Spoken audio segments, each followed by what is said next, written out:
Hey, what's up, RyzeUP community? This is your coach, Ian Shaw, and today we're gonna be covering substitutions in our kitchen skills.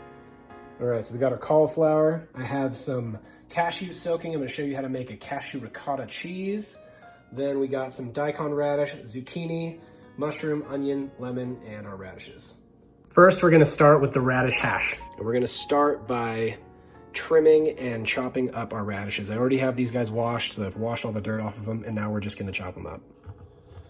All right, so I'm just gonna go through and use the tip of the knife, and I'm just gonna trim off the stems and tails here. All right, so I got all the tails and stems off of these radishes, so now what I'm gonna do is I'm gonna go through and I'm gonna cut these guys in half, so that way they're easier to work with. And then very similarly to the onion, I'm just gonna chop these in probably about quarters, and then I'm gonna come through the middle here, and then I'm gonna use that rocking motion that we learned in the last video. And now we have that finely diced hash brown, or not hash brown, with home fries size radishes. And what's crazy is when you start cooking these and you roast them down for about 20 minutes, they lose that bitter flavor that are so associated with radishes, and they have more of a similar consistency to that of potato. And depending on the size of the radish, some of these I'm gonna cut in half, some of them I'm gonna cut into quarters, and some of them I'm only gonna cut into thirds. It really depends on how small they are, how big they are. All right, so we got the radishes sauteing here in the pan. And I got the oven on 400. I started that first. I had the oven on first, then I got the pan going with some oil, some avocado oil, and then that's when I started chopping up my radishes. Now I'm gonna go ahead and I'm gonna chop up about a quarter of this yellow onion and mince this mushroom. One pro tip about when you're trying to do substitutions is you're trying to figure out the similar flavors of the thing that you are substituting for. So typically when you're gonna have a hash, when you're making hash browns or making home fries, you're gonna have that garlic onion flavor, and then we're gonna add a little bit of mushroom in there for that kind of soft umami flavor or texture when you're biting into it. All right, so now we're gonna go ahead and mince up our onion here. I'm gonna demo the same thing we did last time, where I'm just gonna be slicing through using the tip of that blade most of the way through the onion. Then I'm gonna come through 2 times, and then I'm gonna grab with that pinky and thumb, have my guiding middle finger, and then I'm just gonna trace this back. And when I get to that last part, I'm just gonna come back through with that rocking motion, and then boom, we got our onions. So now I'm chopping up this mushroom, and I'm just going through with a chopping motion. Shocker, that's what it's called, chopping. I'm trying to get these into little bite-sized pieces, so that way they're gonna be similar size to the radish and add a little bit more of a soft texture to it. So you can start to see that the radishes are getting browned up just like potatoes would, and that's exactly what I'm looking for. I got that on about a 7 heat, so medium-high heat. Depends on your oven, or depends on your stove. All right, I got the onions in there. Now I'm gonna season with some garlic powder, sea salts, and a little bit of smoked paprika. So I got all the spices in there, I got everything mixed up. Now we're gonna transfer it to the oven. So I got the radishes in the oven, and now I'm gonna roast them for about 10 minutes.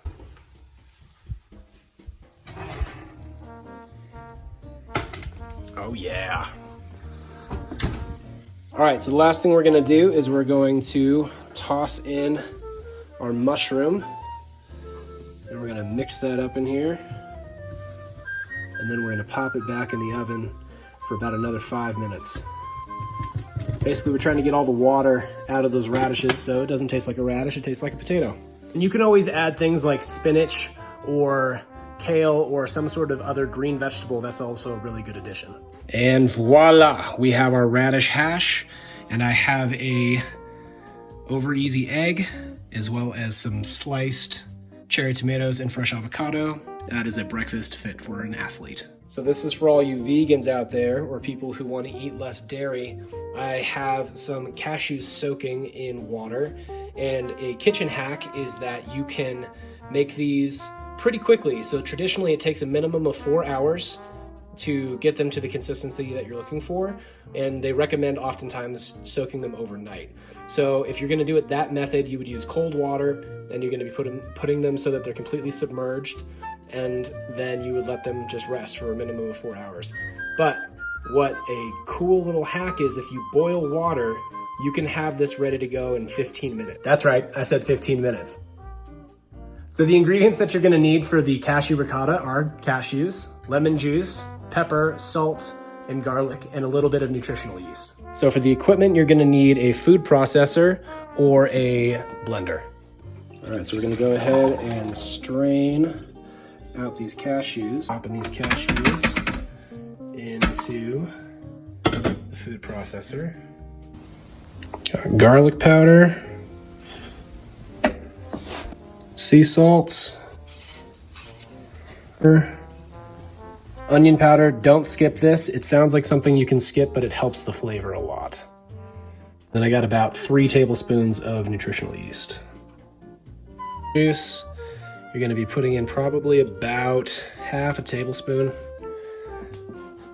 And you can always add more, but it's harder to take lemon out. So always go up gradually. When in doubt, do less. Cup of water in here and blend it up. Oh yeah, it's looking good. All right, so we're gonna take a spoon and we're gonna try.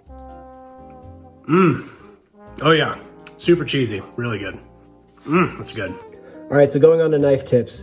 There's a good chance that if you don't have a good knife, the only reason is that you haven't sharpened it, or it hasn't been sharpened in a long time. And so you can pick up a sharpener. These are really handy, and I'm just gonna use the fine honing. I'm just gonna drag that through from the back all the way to the tip, probably about 10 times. And what that's gonna do is it's gonna give me a really fine edge so I can slice things very finely, like what I plan to do with this cherry tomato. So I'm gonna drag back and I'm just gonna come through that. And you can see I'm getting these very thin, almost paper thin level slices on this cherry tomato, which is gonna go great as a little accoutrement to what we're making today. All right, so we got our cashew ricotta on a piece of gluten-free whole grain toast, those paper thin sliced cherry tomatoes, and then now we're placing on our fresh avocado, and we're going to sprinkle a little sea salt on top of that, a little bit more lemon juice, and last but not least, because I like a little spice in my life, cayenne. That rich, creamy, vegan, delicious cashew ricotta. All right, so next we're gonna tackle cauliflower rice. Cauliflower rice is extremely easy. You don't really need a lot of equipment. You can use a food processor to break it up a lot faster, or you can just smash it up with your hands in a bowl until it resembles the consistency of rice. All right, so I got our cauliflower. Typically you would use a lot, but since I'm just demoing, I'm not gonna make a lot of it, but typically you would use an entire head of cauliflower. And you're gonna wanna pulse it, because if you just let it run the whole time, it's not gonna catch all the pieces.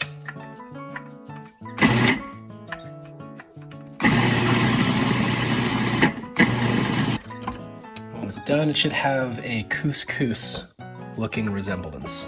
All right, so I got some onions and garlic sauteing in a pan for about 5 minutes, and now I'm gonna put in the cauliflower rice. All right, so I got our cauliflower rice in there.